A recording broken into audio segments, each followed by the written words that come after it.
entities' pathways reach beyond the horizon. Welcome. Today's doodle was based on the word serene, and for this peculiar one, and also for the incoming doodles, we are actually gonna go back to some old characters that we've seen quite a long time ago now, and that either only had one doodle made about them, or very few.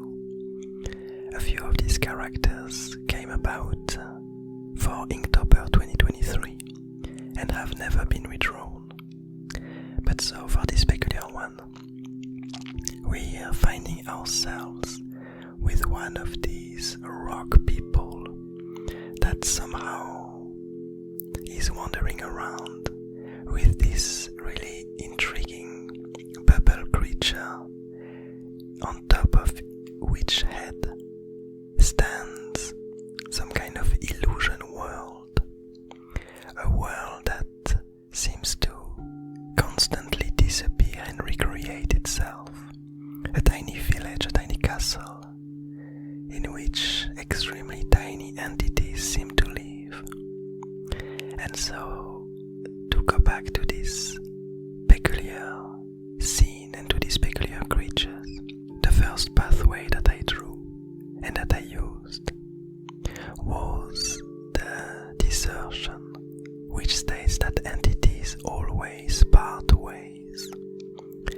And it brought me back to these really old characters that used to appear, and each of these two, the rock person and this purple creature, they were all with different entities, surrounded by different entities, and one of them was kind of being inquired by these really curious creatures that were wandering around, and the other was doing some experiment with other chemist rock creatures.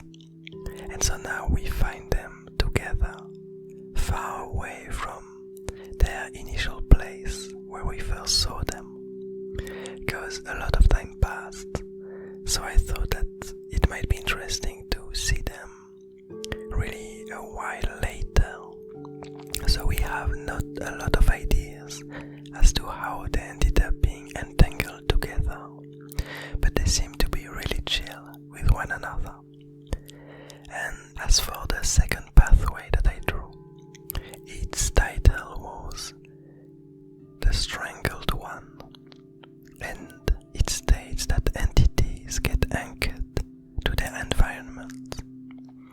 And so here it's kind of two folds. So first of all we have this rock person.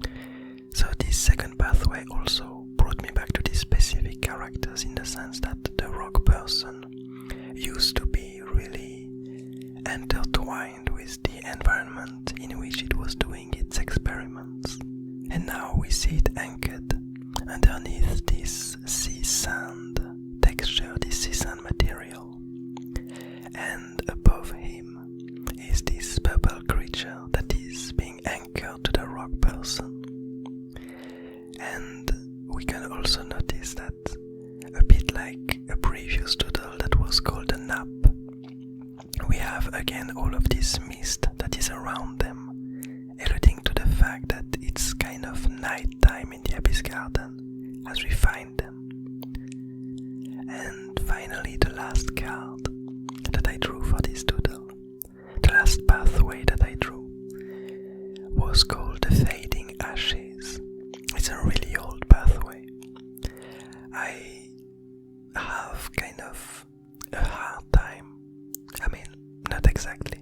Let's say that I really enjoy the new pathways way more than the old ones, because the old ones were really made for tiny doodles, from tiny doodles, and had a bit less of a story behind them.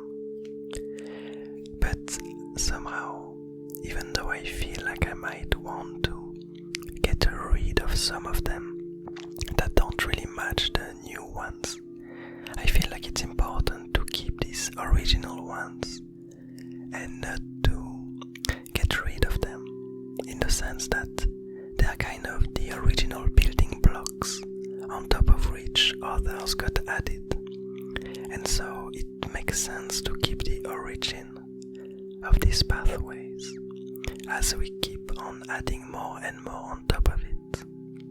And as anyway they're getting diluted and they are kind of becoming less and less visible in the end.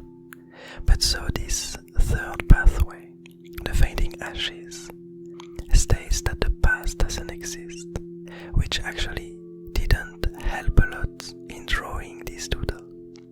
But I have a feeling that it adds a lot to the lore behind these two characters, in the sense that it might give us some hints as to why they are together and where and why they came to each other in the first place, and what happened for them to become entangled.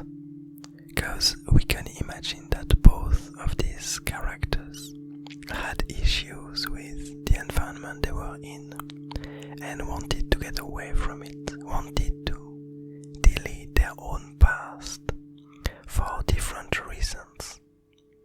We might imagine that this rock person, the experiments that it was doing, ended up being used for purposes that it didn't agree with, and so he might have decided to flee this peculiar place.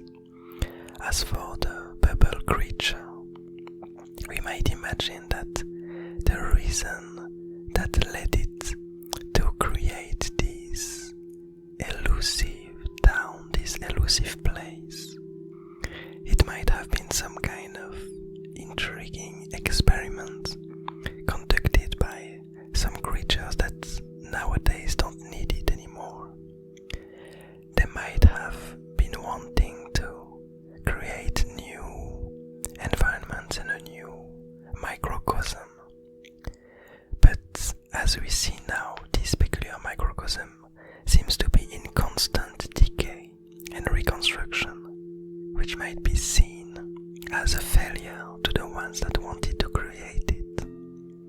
And so they might have dismissed this peculiar experiment, this peculiar trial, and so this purple creature might have been released for this peculiar reason. But now that we see him, it does seem fairly interesting, this tiny place. What we can see if we were to zoom really into this tiny environment, we can see that there's actually, curiously enough, a tiny rock person on the very right of this platform that also seems to be sleeping at this very moment. And so I'm not sure how relevant what's happening on this platform is for the rest of the Abyss Garden, if it's somehow linked to other creatures or characters that live in the Abyss Garden. But one interpretation that I have of it is that this tiny kingdom might be a kingdom of dreams and a kingdom of things to be, in the sense that maybe while creatures are away from their body and are dreaming away, they might appear in other land and in other places, and maybe this platform might be one of these places, one of the dream worlds in which different characters can find themselves.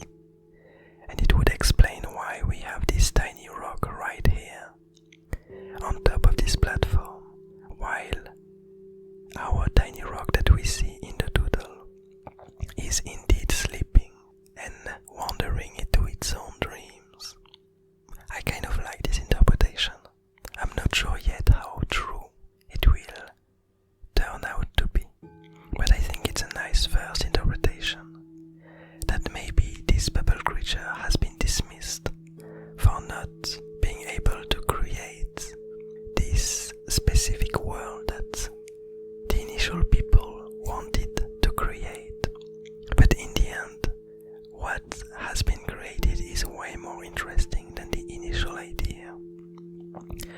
Another interpretation of it is that this tiny purple creature might just have wanted to flee, and a rock person might have helped it.